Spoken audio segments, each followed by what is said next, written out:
മുട്ടക്കുറുമയാണ് ചെയ്യാൻ പോകുന്നത്. അതിന് വെളിച്ചെണ്ണ എടുക്കണം.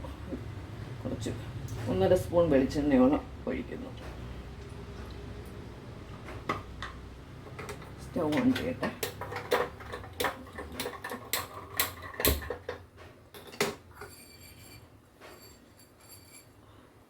ഒരു കഷ്ണം പട്ട, 2 ഏലക്ക, ഗ്രാമ്പു, കുരുമുളക് ഇത്രയും ഇട്ട് ഒന്ന് മൂപ്പിക്കുക. ഇതൊന്ന് മൂത്ത് വരുമ്പം ഇഞ്ചി ചെറുതായിട്ട് അരിഞ്ഞതും വെളുത്തുള്ളി ചെറുതായിട്ട് അരിഞ്ഞതും കൂടെ ഇടുക. അത് മൂക്കട്ടെ. അതിൻ്റെ പച്ചച്ചൊവ അങ്ങ് മാറട്ടെ.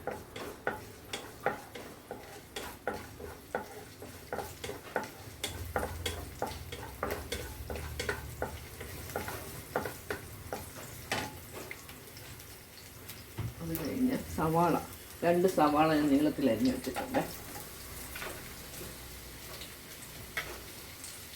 2 പച്ചമുളക്,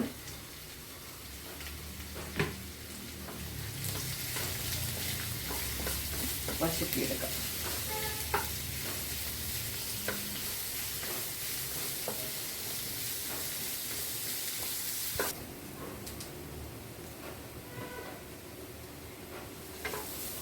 ഉള്ളി വശന്ന് കഴിഞ്ഞ് പിന്നെ ഒരു തക്കാളി ചെറുതായിട്ട് അരിഞ്ഞു അത് ഇടുക.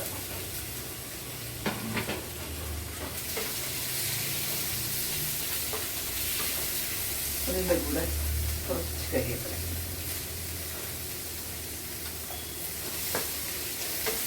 തക്കാളി വെന്തുടയണം.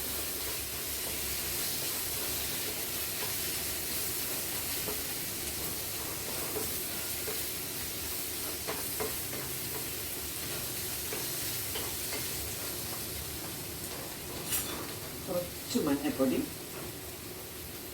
1 ടീസ്പൂൺ മഞ്ഞൾപ്പൊടി, 1 ടീസ്പൂൺ മല്ലിപ്പൊടി.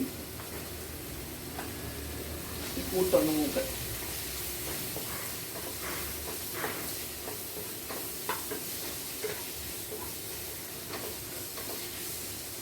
മൂത്ത് വരുമ്പോൾ കുറച്ച് കുരുമുളക് പൊടി. ഇതിന് മുളക് പൊടി ചേർക്കത്തില്ല.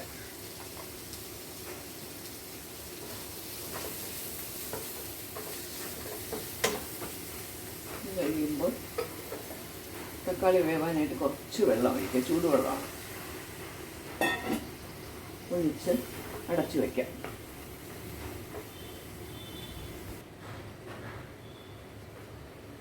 ഉള്ളിയും തക്കാളിയും നന്നായിട്ട് വശന്നിരുത്തി ഉടഞ്ഞിരിക്കും. ഇനി കുറച്ച് ഉപ്പ് ചേർത്തിട്ട്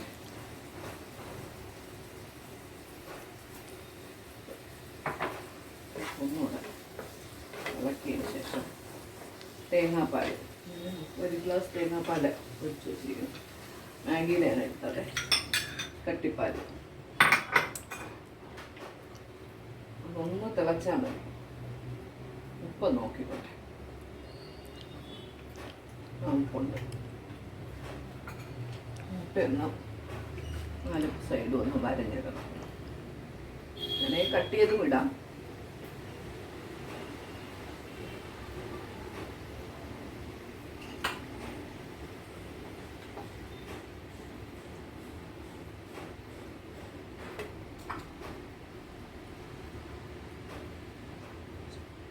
ചപ്പാത്തിക്കോ ഇടിയപ്പത്തിനോ അപ്പത്തിനെല്ലാം നല്ല കുറുമയാണ്. വാങ്ങാറാവുമ്പോൾ കുറച്ച് പെരിഞ്ചീരകപ്പൊടി കുറച്ച് തൂറ്റുക. കുറച്ച് ഗരം മസാല, വളരെ കുറച്ച്.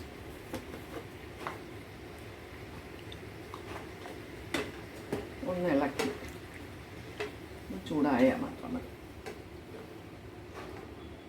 കുറച്ച് കരിവേപ്പില വാങ്ങുക. മുട്ടക്കുറുമ റെഡിയായി. ഇടിയപ്പവും മുട്ടക്കുറുമയാണ്.